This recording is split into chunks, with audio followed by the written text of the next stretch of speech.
નમસ્કાર દર્શક મિત્રો, જી ટીવી ગુજરાતી ન્યૂઝમાં આપ સૌનું હાર્દિક સ્વાગત છે અને હવે જોઈશું સમાચારો વિગતવાર।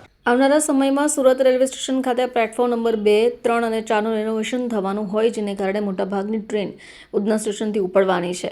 ઉધના રેલવે સ્ટેશન ખાતે અવ્યવસ્થા ન સર્જાય એ માટે આરપીએફ અને ટ્રાફિક વિભાગ સાથે સંકલન કરી વ્યવસ્થા ગોઠવવા સુરત કોંગ્રેસ સમિતિ દ્વારા વેસ્ટર્ન રેલવે ડીવાયએસપીને રજૂઆત કરાઈ હતી। આવનારા દિવસોમાં સુરત રેલવે સ્ટેશન ખાતે પ્લેટફોર્મ નંબર 2, 3, 4નું રિનોવેશન થશે, જેને કારણે ટ્રેનો ઉધના સ્ટેશનથી ઉપડશે। ઉધના રેલવે સ્ટેશન ઉપર હાલના સમયે 15 થી 20 હજાર મુસાફરો રોજિંદી મુસાફરી કરે છે, ત્યારે મોટાભાગની ટ્રેનો ઉધનાથી ઉપડશે તો મુસાફરોની સંખ્યામાં પણ વધારો થશે। આરપીએફ અને ટ્રાફિક વિભાગ દ્વારા સંકલન કરીને વ્યવસ્થા ગોઠવવા બાબતે સુરત કોંગ્રેસ સમિતિ દ્વારા વેસ્ટર્ન રેલવે ડીવાયએસપીને રજૂઆત કરાઈ હતી। ઉધના રેલવે સ્ટેશનથી પૂર્વ તરફનો રસ્તો છેલ્લા 100 વર્ષથી ચાલુ હોય, જે હાલ બંધ કરાયો છે। પ્લેટફોર્મ બંધ થઈ જતાં ટોટલ ટ્રેનો ઉધના સ્ટેશનથી ચાલશે, જેથી પશ્ચિમ તરફનો એક જ રસ્તો ચાલુ હોવાથી યાત્રીઓને પણ હાલાકી ભોગવી રહ્યા છે। ઉધના સ્ટેશનેથી પૂર્વ તરફનો રસ્તો પણ તત્કાલ ધોરણે ચાલુ કરવાની માંગણી થઈ રહી છે। આ અંગે કલ્પેશ બારોટે જણાવ્યું કે આવનારા દિવસોમાં તમામ ટ્રેનો ઉધના રેલવે સ્ટેશનથી ઉપડવાની છે, ત્યારે આગમચેતીના ભાગ સ્વરૂપે શહેર જિલ્લા કોંગ્રેસ પ્રમુખ ધનસુખભાઈની આગેવાનીમાં રેલવે ડીઆઈએસપી ગોર સાહેબને મળવા માટે પહોંચ્યા હતા। કોઈ મુસાફરનો સામાન ન ચોરાય કે કોઈ ટ્રાફિક વ્યવસ્થાને કારણે કોઈ મુસાફર ટ્રેન ન ચૂકી જાય, એના ભાગરૂપે સુરત આરપીએફ અને ટ્રાફિક વિભાગ સાથે સંકલન કરીને યોગ્ય પોલીસ બંદોબસ્ત ગોઠવાશે।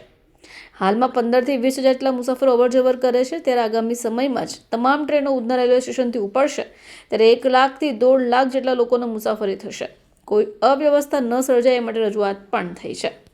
સુરત શહેર કોંગ્રેસ સમિતિના અમે તમામ આગેવાનો સુરત રેલવે સ્ટેશનથી તમામ ટ્રેનોને ડાયવર્ટ કરીને ઉધના રેલવે સ્ટેશન તરફ એ લોકો લઈ જઈ રહ્યા છે। એ રેલવે સ્ટેશન તરફ જે સુરતથી ઉધના રેલવે સ્ટેશન લઈ જઈ રહ્યા છે, તો ત્યાં ઉધના રેલવે સ્ટેશન પર આજની તારીખમાં 15 થી 20 હજારના મુસાફરોની અવર જવર છે અને સુરતનું 1 સવા લાખ જેટલું મુસાફરોની અવર જવર। એની સામે જોઈએ તો ત્યાં એક પ્રકારની એ લોકોએ ટ્રાન્સપોર્ટેશનની વ્યવસ્થા કરી છે કે કેમ?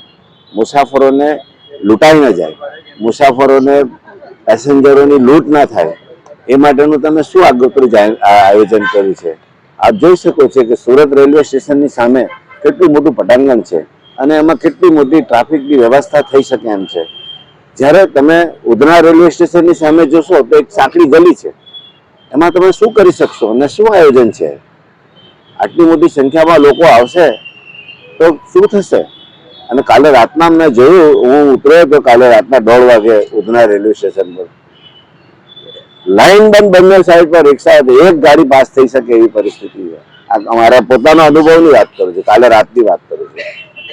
તો આવા સંજોગોમાં સુરત મહાનગરપાલિકા, સુરત પોલીસ કમિશનર, ટ્રાફિક વિભાગ, જીઆરપીએફ, રેલવે પોલીસ એ બધા મળીને સંકલન કર્યું છે કે કેમ? કારણ કે ભૂતકાળમાં તો આ લોકોના અનુભવો બહુ ખરાબ છે। પરપ્રાંતિયો જ્યારે જતા હતા મુસાફરો, ત્યારે આ વર્ષને છોડી દો, તમે આગલા વર્ષોમાં તો કેટલી કેજ્યુઅલિટી થઈ છે, ભગદડમાં કેટલા માણસો મરી ગયા છે। આ જ વખતે એવું થયું છે કે કોંગ્રેસ પાર્ટીએ એમને જગાડ્યા હતા, ઊંઘતા તંત્રને ઝંઝોડ્યા હતા અને એ લોકો જાગ્યા હતા અને 3 મહિના પહેલા જે અમે એમને જગાડ્યા હતા તેમાં એ લોકોએ વ્યવસ્થિત આયોજન કર્યું હતું અને એક પણ કેજ્યુઅલિટી નહીં થઈ હતી। તે જ આગોતરું આયોજન કરવા માટે આ તંત્રને અમે જગાડવા આવ્યા છીએ।